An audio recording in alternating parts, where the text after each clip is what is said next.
What was your reaction to Coach going back to Zach? Yeah, I'm feel 100% confident in it. I didn't really have, much of a reaction. We're trying to figure something out, trying to gain some traction on offense. So, things happen. You just make changes. That's what you do. What do you think about what Stroud has been able to do to start his no surprises there, man. No surprises. He goes about everything the right way. He's a Buckeye.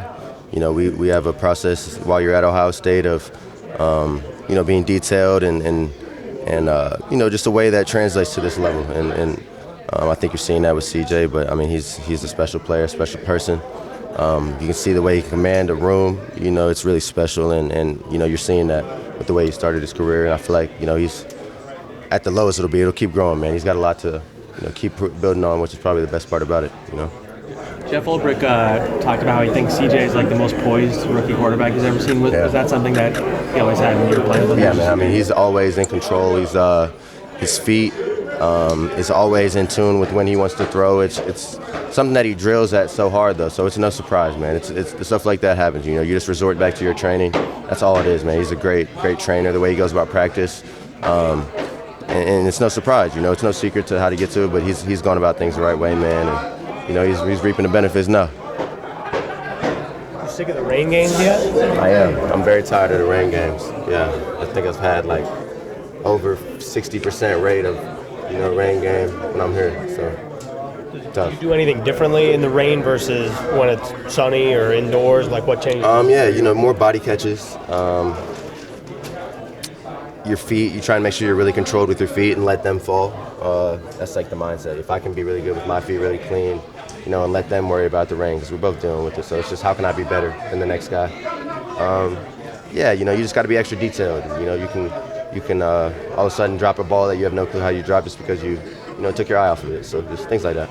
Coach Sal was talking about how their defense similar to this defense here. Yeah. Do you see that on film, and is it a benefit for you that it is similar, that you go up against these guys every day? No, yeah, it's the same defense, structurally, and for us, we get those opportunities to go against our defense all training camp. So you kind of resort back to those reps that you've banked, from a few months back, and can pull those back out, and you can ask our defense questions on how they'll react to this. It's really beneficial, so it's exciting. I know they're going to be watching to see, if they can pick up some pointers, but it's one of those things where, Coach Sala always talks about it. This defense it's a copycat league. His defense one of the best in the league. We're going to see it a lot, so trying to find a way to take advantage, make some plays. What do you see from Stingley? He was drafted high with Sauce. Yeah. What do you see in his development and the challenges he brings? Yeah, man, the same thing that, I've known Sting for a while and played against him. Same thing that he's always brought to the table, man. He's a great ball hawk. He knows where the ball is. He's going to make a play on the ball. Great in his technique. He watches film. He knows what to expect. And, man, I'm excited to see him. First of all, I'm excited to go up against him. He's a good player, great dude. And like I said about CJ, man, he's getting everything he deserves right now. What are your impressions of what you see from Houston's receiving core? They've got a pretty good receiver core. Unfortunately, they lost one of their best receivers, Tank. Tank here, a good receiver, but the other guys, they good as well. So, and they got a good quarterback like CJ who facilitate the offense extremely well. So, they got a lot of good on their offensive side. How do you feel the reaction's been inside the locker room going back to Zach, and just the vibe around the team, whether you think that might be a spark for you guys? We got good vibes here. We always gonna have good vibes. Like, at the end of the day, ain't nobody perfect. We all human, you know what I mean? So if things ain't going right on the field, that don't mean like we just point fingers and take it out on each other. You know what I mean? So it's been good vibes. Do you have a relationship at all with Derek Stingley just throughout the pre-draft process? Yeah, we trained together in Texas. So, yeah, we got a little relationship for sure. Have you watched him at all over the last 3 games, or have you followed his career over the first 2 years? No, not really, but I always see when he make plays. It'd be on social media, so it's good to just see him out there balling, making plays. He got some picks this season, so he got a lot of production. So it's good to see that for him. Is he someone, I assume you were particularly curious about him coming out, see who would be drafted, see how he'd be doing. Is he someone you're naturally going to follow a little more just because you're going to kind of be associated with each other?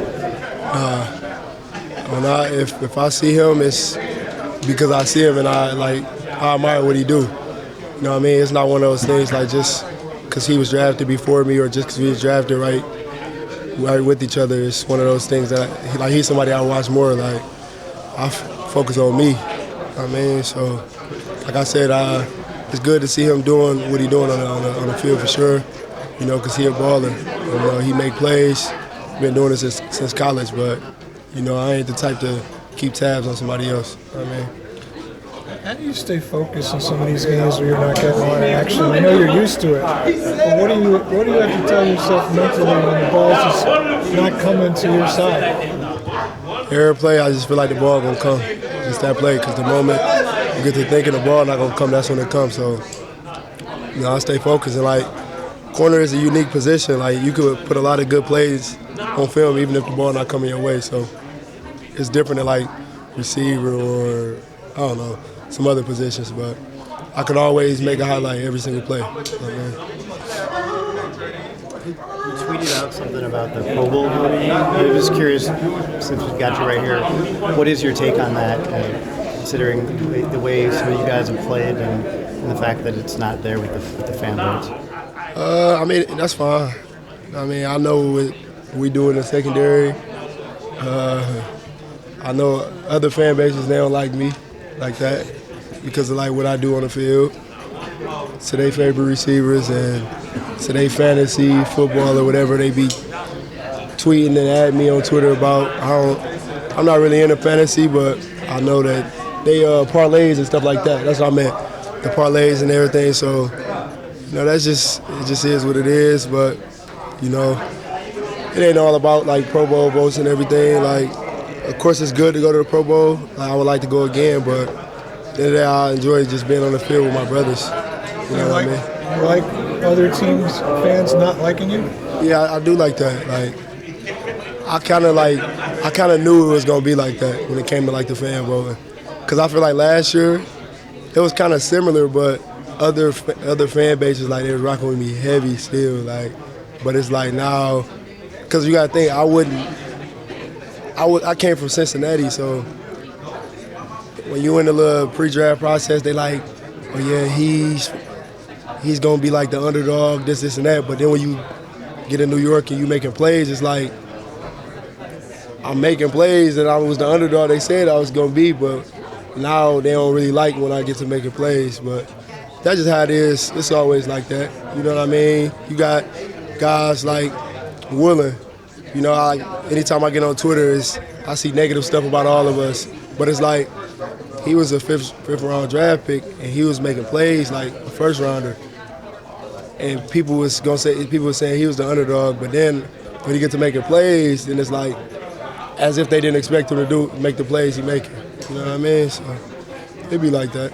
Is it almost like a sign of respect if the other team's fan base don't like you because you're making plays? Oh, yeah, most definitely. That's why I admire it. You know, I'm young. I have fun. I have fun with it all. You know what I mean? When they on Twitter calling me the PI merchant, whole merchant, all of that, like, I be smiling at it. You know what I mean? Because at the end of the day, I probably got like one illegal contact or something like that out the whole season. But just being able to see that is like, it's pretty cool because, you know, it's a whole different fan base, but they just be worried about like what I'm doing. I mean, so, hey, that's like Coach Salah said, if you ain't got no haters, you ain't popping. I mean. Oh, how you guys doing? Good? Good. What have you seen from CJ that's allowed him to make this transition look so seamless from college to the NFL? CJ Mosley? Stroud. Oh man, he's a very unique young quarterback. He's a guy that I really wish would have played like week 1 through 4 when he was still trying to figure out this game. You know, I know the knocks that were on him coming out. I have not seen any of that. I've seen a guy that high-level processor, quick decision maker, sees the field way better than you'd think a rookie would. And a big part of that is just his poise. Like, he is the opposite of skittish in the pocket. He is very comfortable, sit in there. He's got a lot of contact courage, doesn't mind getting hit, will deliver the ball. He's doing an amazing job, especially for a rookie, an amazing job. I mean, they're leading the league in yardage, from a passing perspective. That is unheard of from a rookie's perspective. How rare is that for a rookie to have that kind of points that you're talking about? I don't know if I've ever seen it. I've been around a lot of rookies, whether I was with the organization that had them. I was in San Francisco with Alex Smith. I've been around a lot of young guys, and it's adjustment. It's an adjustment for every position, but that one in particular, there's just so much on their plate. On the field, off the field, all the information, all the decision making they have to make. It's amazing he's having the success he's having. It seems like almost when he's in the pocket, he is like really comfortable. He is. Like, right? Like, where does that come from? I don't know. Innate? I mean, because it's like sometimes it almost seems like he's too comfortable. Yeah, I'm sure it's a byproduct of an upbringing. I guarantee he was raised the right way. It's an amazing thing. He sits in there, and it's also a byproduct of, I think, a really good offensive line that does a really good job for him, and they do a good job from the standpoint of it's play pass, it's max pro, it's they're putting the bodies in there necessary to protect him, and he knows that, and he takes advantage of that, and so it's a little bit. I think it's a lot him, and it's a little bit of the scheme and the way they're utilizing him, but he's got uncommon poise in the pocket. It really does. Jeff, how's it been seeing Ashton's kind of journey to what he's been? It seems like every time he's out there now, he's making some kind of game-changing play. There's no doubt. Like seeing him get to this point. Yeah, it's just one of those guys that you absolutely pull for. I don't know if you guys have gotten an opportunity to really get to know the young man, but comes to work just with an amazing attitude. He's a guy that obviously wants to be out there for every single snap, especially on defense, and we've had conversations regarding that, and he's worked his butt off to find a role on our defense. And although he doesn't play every snap, you'd never know that he doesn't. Just the approach that he has, the positive mindset, and because of that, it gives him an opportunity to be very successful when he gets his chances out there, and he's taking full advantage of them. I mean, I need someone to do an analytical study on him, like his percentage of turnovers to plays has to be historic, because every time he's on the field, he just gets the ball. Last year in Cleveland, he had one defensive play or two defensive plays, one of them for a pick. Yeah, so he does an amazing job. He's one of those guys he has a really uncanny sense for the ball. Like most guys, as they approach a tackle, near hip, same foot, same shoulder, wrap, all the basic tackling fundamentals. He's a guy, as he approaches tackles, he's really searching the ball, which is unique, He was talking about how when he first came in the league, he was always trying to be perfect, and that maybe impacted how he's playing, but it seems like he's playing more freely now. Is kind of how he described it. Would you agree with that? Yeah, absolutely. His superpower is his conscientiousness, and he wants to be a great teammate. He wants to be a guy that can be relied upon, and it's so important to him to be that guy. And at times, as we all know, that can get in the way of any profession. Trying too hard sometimes is just as dangerous, not trying hard enough. So he's a guy that's kind of he's settling into that that sweet spot of understanding. It's important. I got to try hard at this, but at the same time, I got to let some of this come to me and play loose and free, and he earns that right every week because of all the work that he puts in. Jeff, how have you seen yourself individually grow and develop as a coach from the guy that came here a few years ago, first-time coordinator, to where you are now?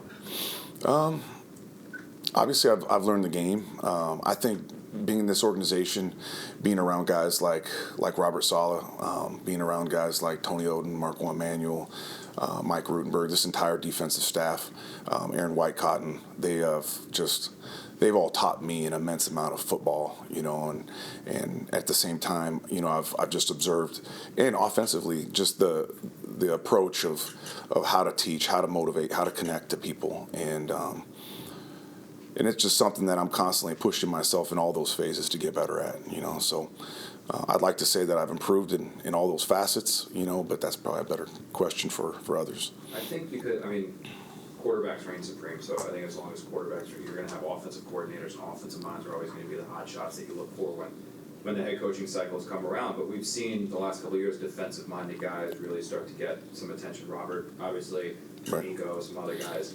Do you think about that at all when you're going through this? Like, is that something that ever crosses your mind about the future with you? Right. It's a good question. You know, I've never let myself go there. You know, I've always prided myself on being in my feet and being where I'm at and embracing the role that I have.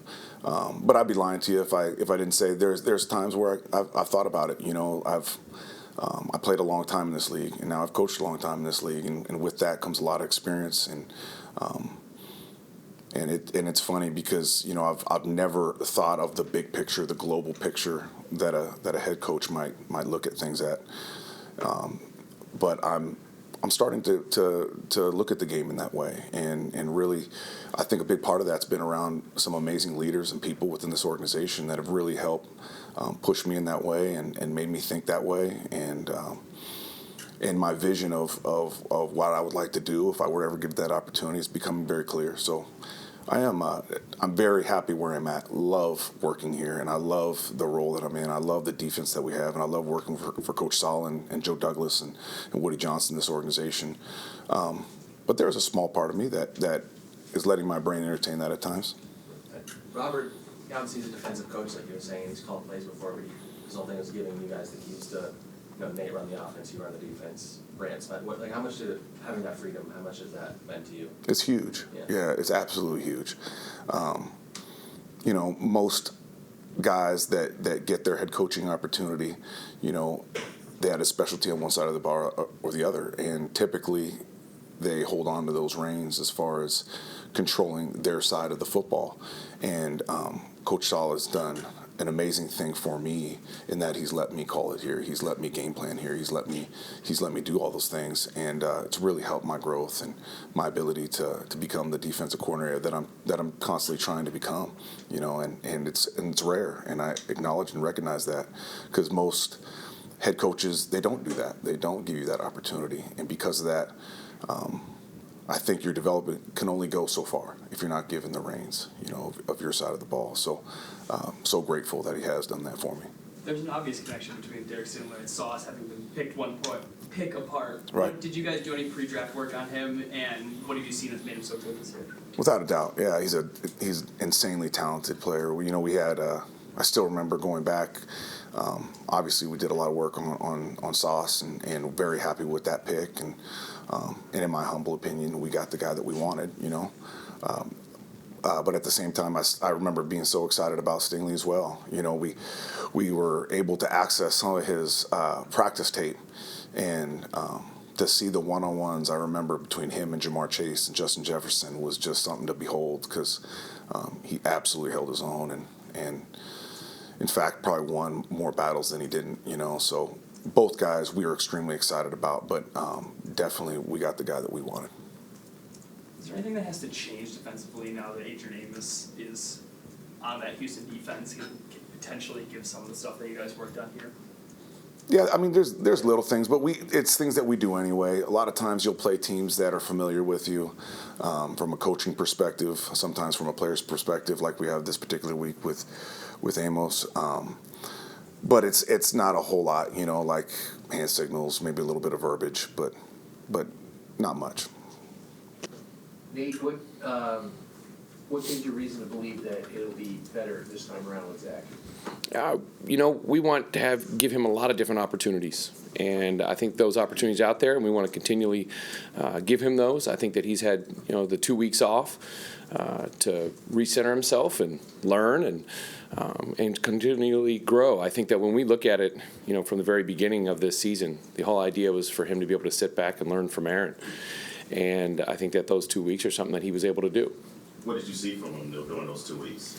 He's been great. I mean, the guy's been battle tested. I mean, he really has, from being out on the field to all the things he's had to deal with. And I respect him so much for being able to keep his head down, continually learn, continually grow, and he's fired up. What's he been like this week since everything happened? He's been great. He's been absolutely great this whole time. There was a strong emphasis, and Brian Costello actually pointed this out. There was a strong emphasis Zach's first 2 years for him to play boring football and take what the defense gives him. That kind of, I know it wasn't your staff, I know it wasn't you, but it was play boring. It was the rallying cry. Now it seems like you guys wanted to cut it loose, play aggressive, attack.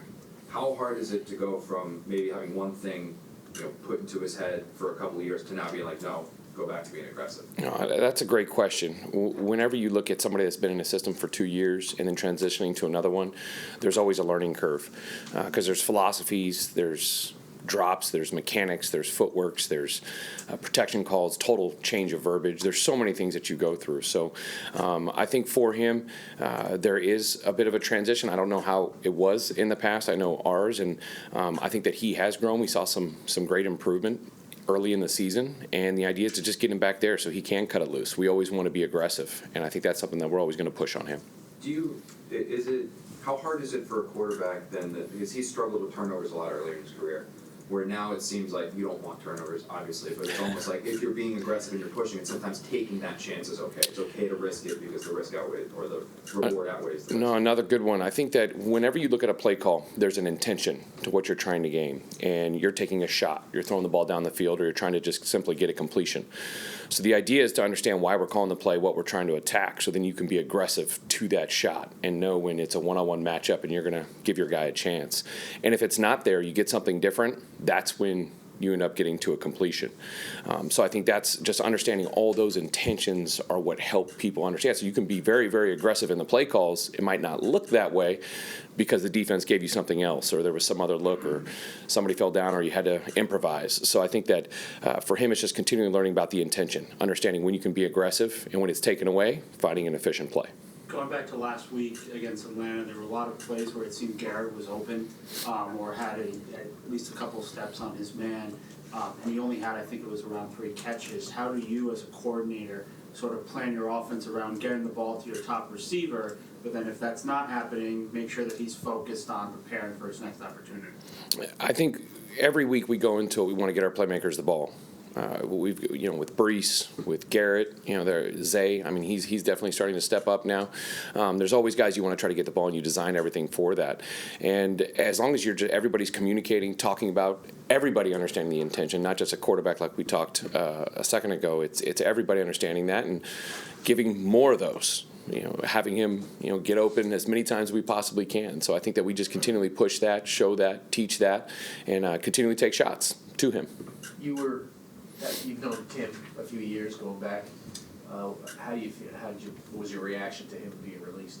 This is the best profession in the world, but it's not the best business.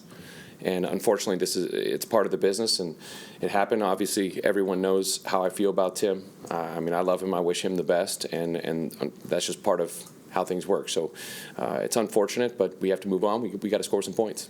With Brett, just talk about this, what he brings to a team. Brett's a great guy. I was with him last year. He understands the system. He knows the system. To a certain extent, there's been certain changes and tweaks, but he's just a confident guy that has had experience. That he jumped around a couple places, so it's good for him to have some familiarity. He's a very efficient guy, and we're happy to have him.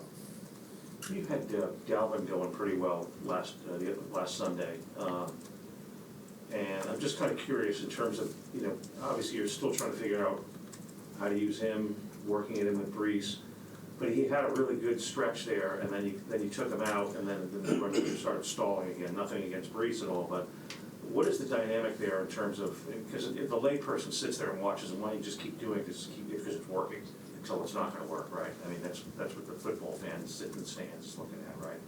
What was your thinking there going away from him for that stretch after he had that good run there? During that stretch during the game, God, it seems so long ago, but it was more, we hurt ourselves with the penalties and the turnovers. So we got into a groove when we were converting on some third downs. We were getting some good plays. Dalvin did a great job. Brees did. The one thing I'll tell you about that room is both those guys support each other so much. All those guys, even with Izzy back there, they all love to see each other's success. But we want to get both those guys going, and we have to do that by getting first downs and getting those extended drives. I think that's what you saw when we converted on third down. After that, when we put ourselves in a little bit of a pinch getting, I think we had like 4 false starts. Those are the things that we have to get out of there so we can keep getting Dalvin the ball. Are you a ride the hot hand type of coach, or are you somebody that wants to kind of stick with your script? So it's a combination of both. I mean, you always want to ride the hot hand as much as you can if a quarterback gets in a rhythm, a wide receiver or a running back or a tight end. But at the same time, there's some very specific things that we design for certain people that we might all of a sudden have to sub somebody out. Robert has talked about how Izzy needed to work on his pass protection. That was a big reason why he wasn't active for the first part of the season. How has he progressed in that area? He's more confident in putting him out there now. Yeah, he's worked really hard. He's all the guys in that room are working really hard. Michael was one of the primary guys for our protection, and they've all had to take a new role on it. Nick has done a great job too. So we always push them with that, because the more guys you can have protect, because it's a completely different world for a running back when he's out there. All the different things we see, the different pressures, the different fronts, especially on third down, that it's not easy. It's not an easy task. As some might think, you just got one guy. It really changes quite a bit, and those guys are twisting and running all over the place. So all those guys are doing a good job picking up that slack, and Izzy's one that he knows that he's got a long way to go there. What how do you get the ground game going, and just kind of your analysis on what hasn't been working the last few weeks? I think there was some good start to it in this past game. I think we really committed to it. We were able to get some shots down the field off of it, and in the end, it's about those banked reps. We are a young team. There's a couple young guys on the offensive line, new guys here and there. So I think they just got to continually get the reps, continually understand the looks. I think Tip every game is getting a little better, communicating, getting the different calls versus the different fronts to get the guys in the best angles. So for us, we just have to keep on pushing it and keep on repping it. What are some of the challenges of facing this Houston defense? So Houston, they're a lot like our defense, and so they'll have the wide nines, and they are very, very much a penetrating front. So for us, we're going to have to understand that, and we're going to have to take the fight to them, because they are unbelievably talented, especially on those two edge rushers, and Rankins, who was here in the past. I mean, all those guys, they do a great job really trying to control the line of scrimmage. So for us in the run game and in the pass game, it's going to be a great challenge for the offensive line up front. Is there any added benefit from playing a defense that's similar to the one we have here? You want to say yes, but it's like when you look in the past, I've said they know that we know that I know that they know, and so everybody kind of swaps the stories of what to do. So you have to go what you think, in your gut, what you think is going to be able to help you the most, and hope the guys can react and make those plays when those opportunities are there. How difficult has this season been, trying, whatever you want to say, and how much do you second guess yourself sometimes with everything that you're trying, but it's not always working? With adversity brings growth. Very, very smart man. Always taught me that. So I think that as a coach, you always embrace the challenge. You always embrace the challenge of having people in and out of the lineup. You get so excited for people to have their opportunity to see where they're going to go. And when there are guys that get into the lineup and play for a while, you love watching them grow as a player. So we are trying some things here and there, but there are some things that we have committed to, and it's great to see some of those guys communicate and get a feel for it. So every single game, these young guys are going to get better, and I think that's so important for us.